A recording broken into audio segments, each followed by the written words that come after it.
The following program has been pre-recorded, so please don't call in at this time. If you wish to participate in the program, tune in at 5 p.m. every Wednesday for A Pause for Thought on Baton Rouge Community Radio.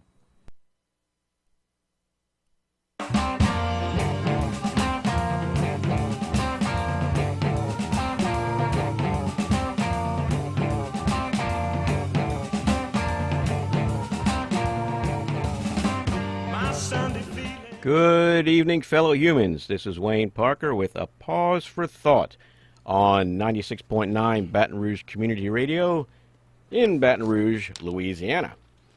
As well, it's been a week off now since I was out of town for my job last week, but I want to remind everybody listening that this is a live call-in show. You can call in at 343-9927 at any time to share your thoughts and opinions. Of course, the only rule being that you be respectful and calm, otherwise we'll make you go away.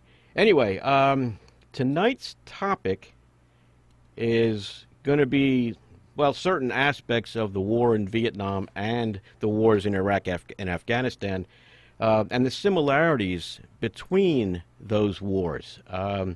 Many people were under the impression that we learned a lot from the Vietnam War, and perhaps we did, but it wasn't what we folks, the normal folks, would have wanted.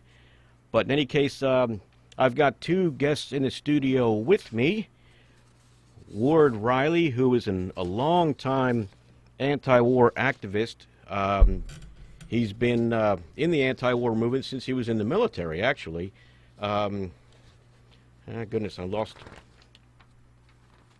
your... Thank you. Okay. And John Rainey, who served in the Marine Corps. Now, John joined the United States Marine Corps right out of high school in 1966, and afterwards was stationed at Camp Lejeune, North Carolina. He worked as an he went to intelligence analyst school and then combat intelligence school and was sent to Vietnam, where he worked for two different Marine Corps groups, Marine Corps G2 section in Da Nang, and it looks like the Infantry Regiment 5th Marines in the An Hoa Basin south of Da Nang, where he saw a lot of action and did a lot of patrols, as well as gathering information to assist the higher-ups in planning future operations.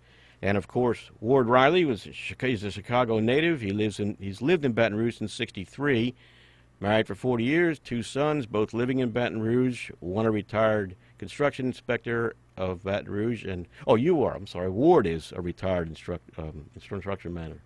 Yeah, well, this is a volunteer show, you know. Nice to be here, Wayne. Yeah, thanks, Ward, and you too, John. Glad to have you here. Good to see John again, also. Supposed to just turn your on. Okay. Good to see you, Ward. Thanks, Wayne. It's nice to be here. Yep. It's been a long trip for Veterans for Peace, trying to first prevent us from invading the Middle East and now trying to stop us and get us out. As you know, just yesterday they announced we're sending even more combat troops back into Iraq. Yep. Okay.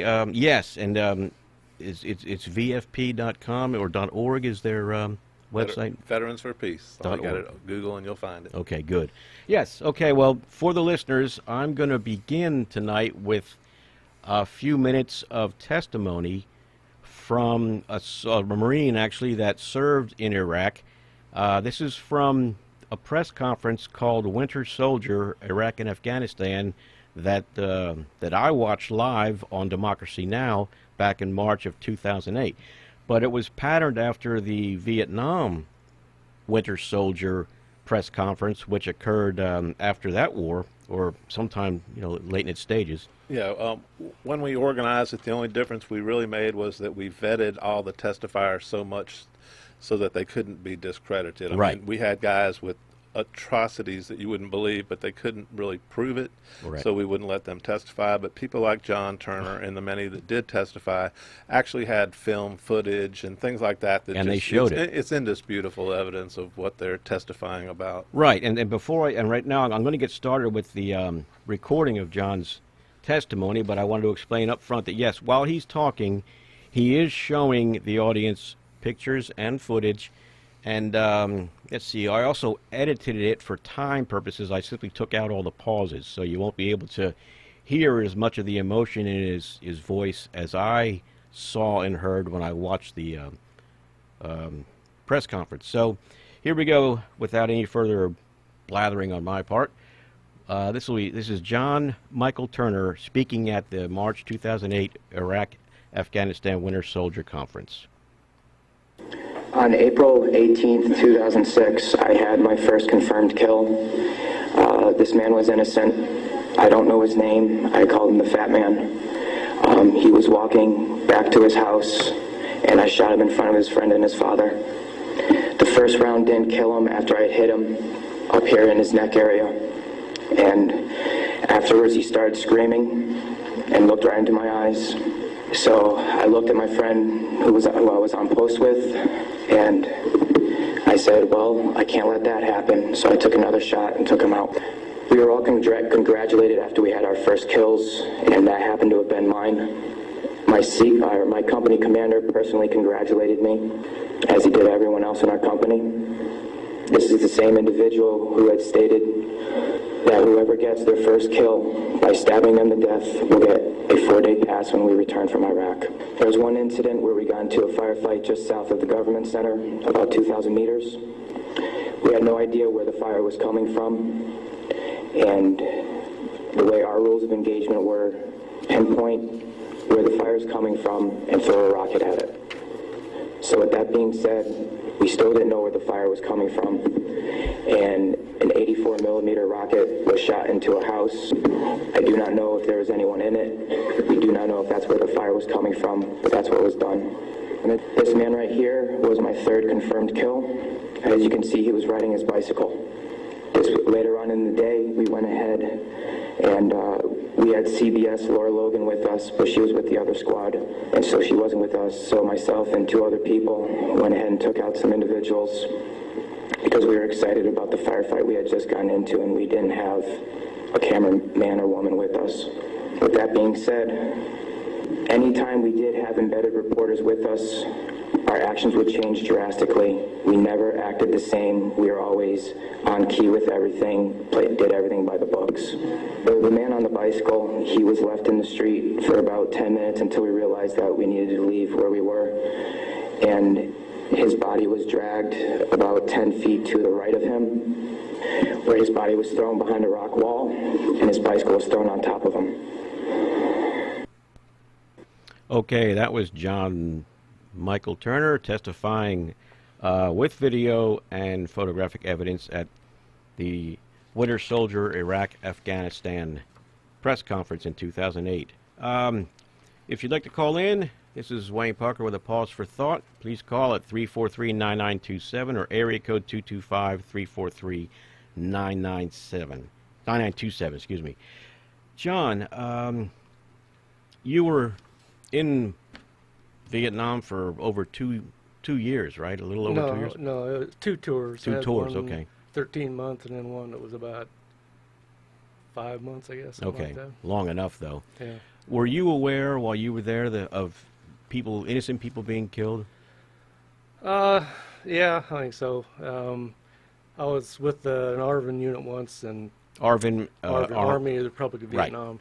The radio man, lieutenant, and I were with them, more as liaison than anything. But we were in a Ville, and they grabbed a couple of people. One of the women was immediately ushered off into the hooch, and based on what I was hearing, I was just assumed she was being raped. But the other woman, they kept torturing her, water torturing her, and trying to get answers from her.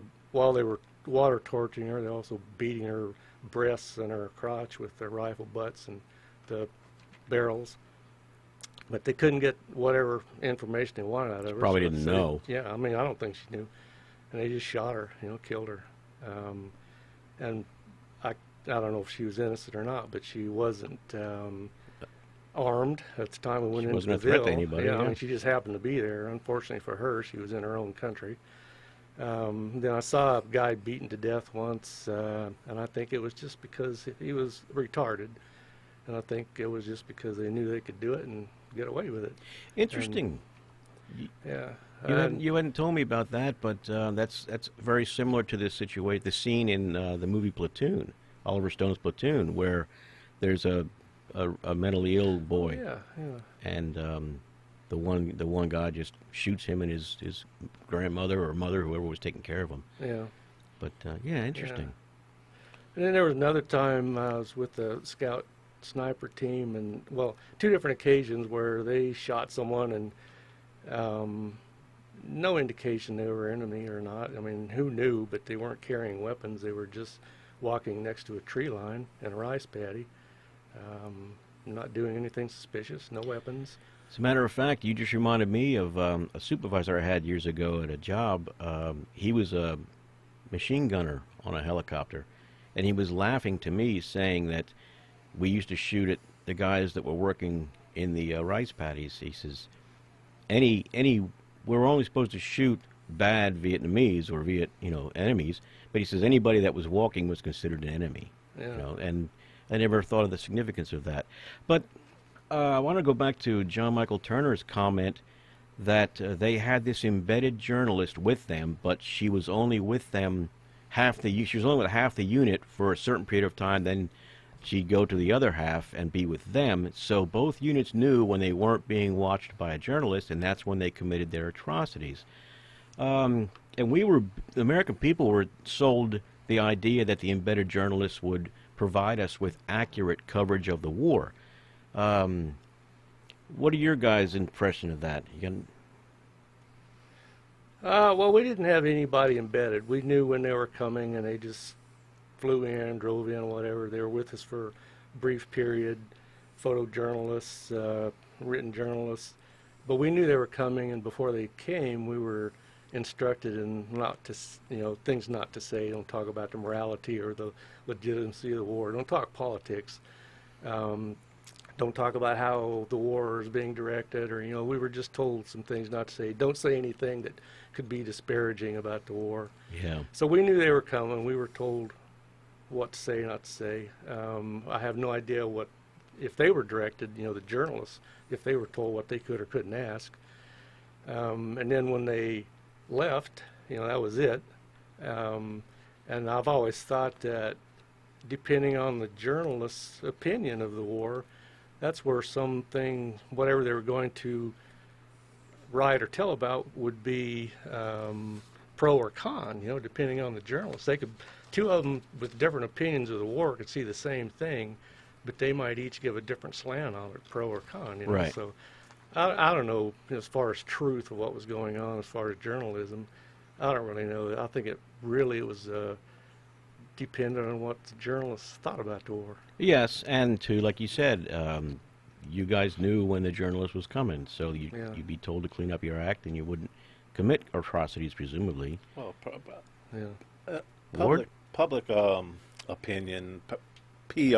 I mean, there's so much now involved with presenting the war you want. I mean, as far as Iraq goes, just the concept of embedded reporters was proven to be a failure. I mean, any reporter that has to have what he says approved by the brass before it's allowed, under the auspices of it, could be a security risk or whatever. I mean, it's just a way of controlling the press, and it really just reflects upon our total loss of a true free press and investigative journalism in this country that's taken place since the deregulation of the press. And it just goes hand in hand with that. I had a good friend named Dar Jamal who was an unembedded reporter. I was going to mention him, yes. In Iraq. He actually went with a bunch of my other friends to be in Baghdad, and they were there during shock and awe.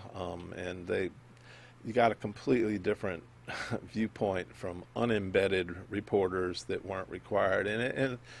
And our whole media cheered on the war. They did, in fact. They didn't investigate truthfully the WMD lie, the yellow cake lie. We had our own weapons inspectors that swore up and down there were no WMDs, but not a single one of our mainstream media outlets ever bothered to look into whether any of that was true or not. They literally were cheering the war on. And since all that stuff has been shown by events to have been a lie, They I mean, still don't. They still don't talk about it. They, no, and we knew it at the time. I mean, if you Right. were paying attention at And- all, right. I mean, we've just lost true journalism in this country, which is why stations like this are so important now, to have actual free public radio to try to recapture what we've lost in this nation.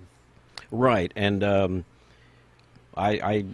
I fancy myself as approaching that, but it's going to be a while, I think. But we're trying. You know, we have to. We have to do what we think is right. It's a daunting task. Yes, but if we're going to live with ourselves, we got to do it. You know. Well, this country can't survive without a free press, and it's been obvious by the whole way that the invasion of the Middle East was carried out this time. How the machine itself can control the narrative and allow even the most flagrant lies to become truth. Well, you know, I remember I was in the Navy when the hostages were taken in Iran, and I remember all the stories, and I fell for them because I was young and ignorant.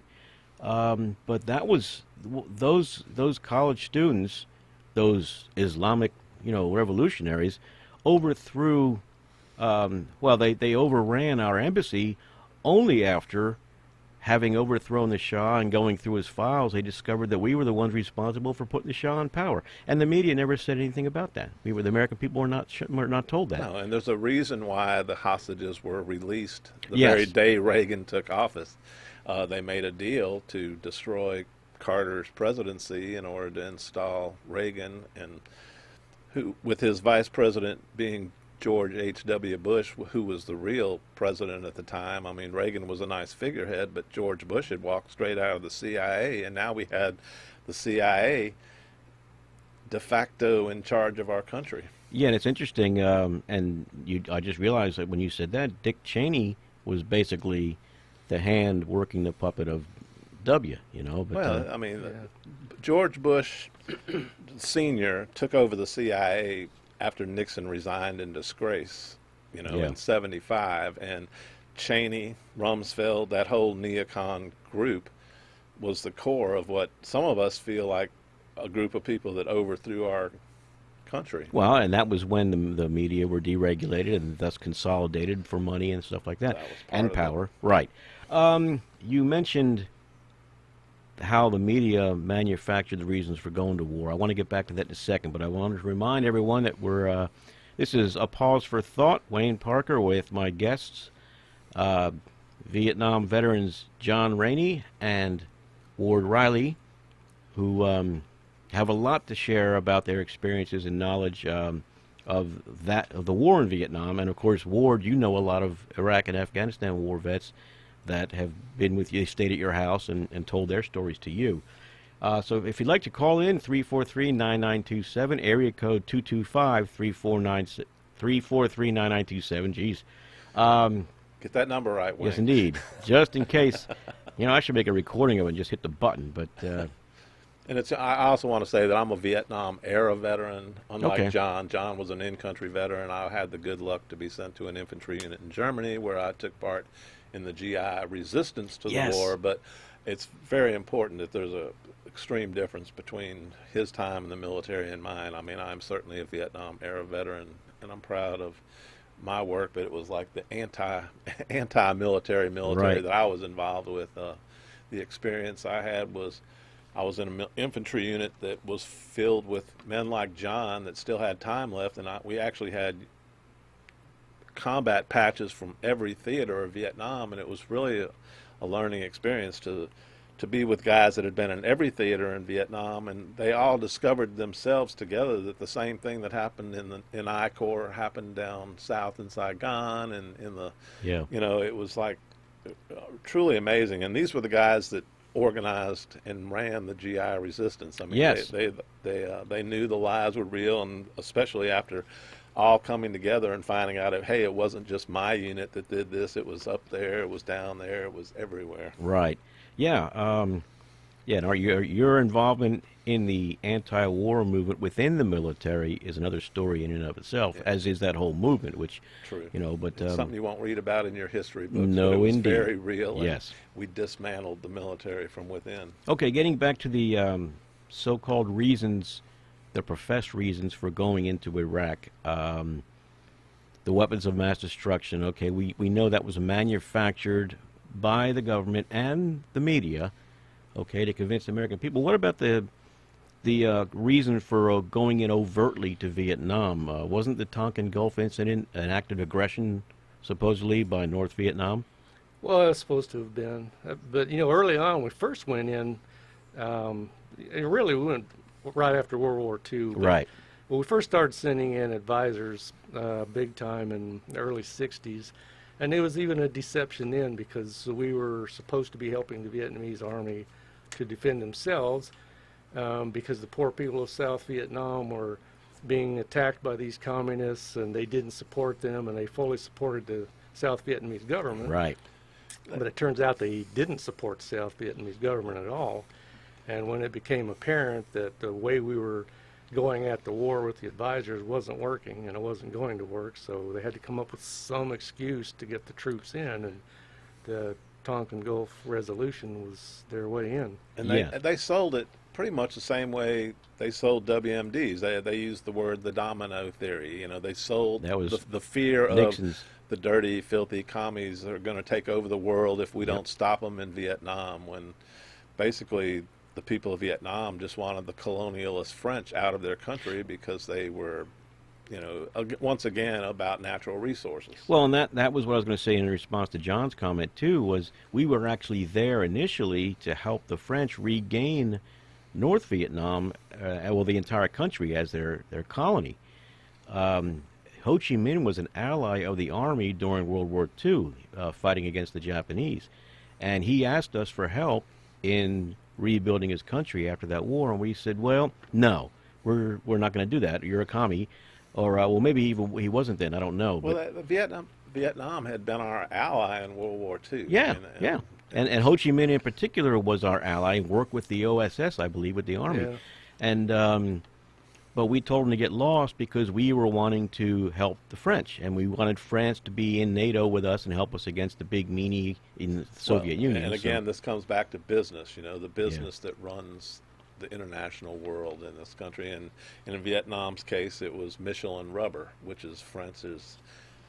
Detroit can't run without that Michelin rubber, and we can't let those dirty commies have control of Detroit's rubber. Of course, we were going to help the French control the industry, and when they pulled out because they gave up the struggle, we they had to got their continue. asses Right. handed to them. Pardon me. No, I think that's allowed on. I That's think one of the seven that's words. one Yes. that's allowed. That reminds me. And speaking of yellow journalism, which I think the term was coined back with the so-called Spanish-American War, but that was largely legitimized in the American public's minds with the explosion of the battleship Maine. The call, remember the Maine, remember the Maine. And Seymour Hersh's newspapers, much like, what's his name with Fox? I can't think of his name now, but you know him. But I don't. Rupert Murdoch. The guy who owns Fox. The guy who owns, yeah. Yes. I mean, they beat the drum for war because those mean, Spaniards blew up our battleship. And really what we were doing was, it was a big land grab. They were declining colonial power, and we went in and took their property. And as I understand it from my reading of history, they capitulated. Spain capitulated in 6 months.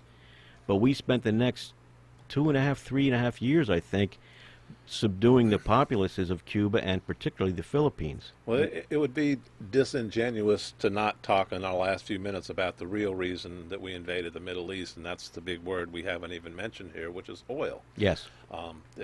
This comes down to another the one natural resource that controls the world economy more than any other, which is oil. And in Afghanistan's case, it's lithium. I mean, the trillion-dollar mineral deposits that are, which is what the Russians wanted to get, and they got thrown out of Afghanistan. But Yes. I mean, lithium and these things that every single laptop and computer have, they're necessary components. I mean, there is a vast fortune in lithium and gold and things like this in Afghanistan that haven't been tapped yet, but they know that are there. Sure, and the media broke that story for us, too, and told us, look how rich we're going to make the Afghanis. And I thought, yeah, right. Yeah, they even came out with a propaganda story a couple of years ago about how they had just discovered this massive lithium deposit, and like it hadn't been known already. But if you look back to when the Russians invaded, you can actually find that they were trying to move on the same mineral components. Yeah. You know? So anyway, it all comes down to the dollar. We depose a lot of countries, like we did Gaddafi, because they decided not to take dollars for their mineral, and they were our buddies up until they decided they weren't going to That's take exactly dollars right. anymore. Same with Saddam. He wasn't going to take dollars for his oil anymore. And Well, I think he was mad at us because he figured out that we had set him up. we were perfectly fine with Saddam, for 15 years after he gassed his own people. With until he weapons we decided- helped him get, Yeah, right. well, until he decided he wasn't going to take the mighty dollar anymore, and then he had to go. And so then it's almost boring. It's so repetitive in U.S. history about Yes. how we overthrow countries under the guise of liberty when it's truly about resources. Yeah, and I was talking earlier before we went on the air about Marine General Smedley Butler, who told the same stories, the things he was involved with in China, the Caribbean, Central America. And it's hard to discredit him because the man won 2 Congressional Medals of Honor Yeah. on active duty. And he went in the Marines, lied about his age when he was 16. This is in the late 19th century, and he served through all those campaigns. And he's a credible witness. But the stuff he described was exactly the same as what happened with Vietnam, with what happened in Iraq and Afghanistan. Which brings us back to today, which the important point is now with things like the internet and social media, we can now discredit lies as fast as they're told. When in the old days, those things were it takes a long time to confirm this or to find out some truth about this, that, or the other lie. Now we actually have the potential to stop this type of lie and keep us from going to war over and over based on lie. Yes, and of course, the For government the is. first time in history. That's true. That's true. But it's a double-edged sword because the internet also has a lot of, and social media. You have to do some research to learn what's true. But nevertheless, we're out there. You've provided one place where people can find information.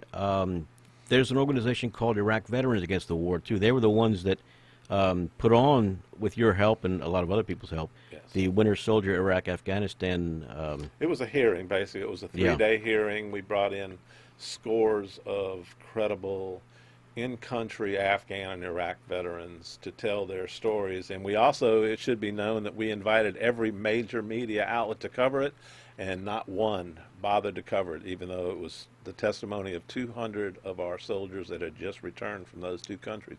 Only Amy Goodman and one man that we gave film rights to, David, spacing out his last name, but we gave them rights to it, and Amy Goodman covered it and carried it live. But every one of our mainstream media outlets blackballed it. Yeah, and they were right outside Washington, D.C. As I recall, the Washington Post had a brief blurb that it was going to happen in some back page somewhere, and that was it. But we had a no media coverage. team. We Yeah. had a literal media team on our organization committee. We made sure to email every single major outlet in this country, and not one of them bothered to come. Yeah, and by contrast, there were lots of journalists at the Vietnam Winter Soldier Yes. event, right? So there's a difference there. Yeah. But our media were already co-opted long Although before then. there were international journalists that came, many of them from Germany and Yes. India. In fact, the BBC they came. The BB BBC covered it. the BBC, I read a everything quote. except American journalists Yes. covered it. It was And I read a quote by the BBC where they naively said that conference was going to blow the American political scene wide open, and not a peep was said about it. No. Okay, well, this is Wayne Parker. I've been talking with combat veteran John Rainey from the Vietnam War, and Ward Riley, who is he corrected me, a Vietnam-era veteran from the anti-war movement. You've been listening to Wayne Parker with a pause for thought on Baton Rouge Community Radio, 96.9 FM. I thank you for listening, and we'll return to the programming. Thanks for having us, Wayne. Thank you for coming. Thank you very much.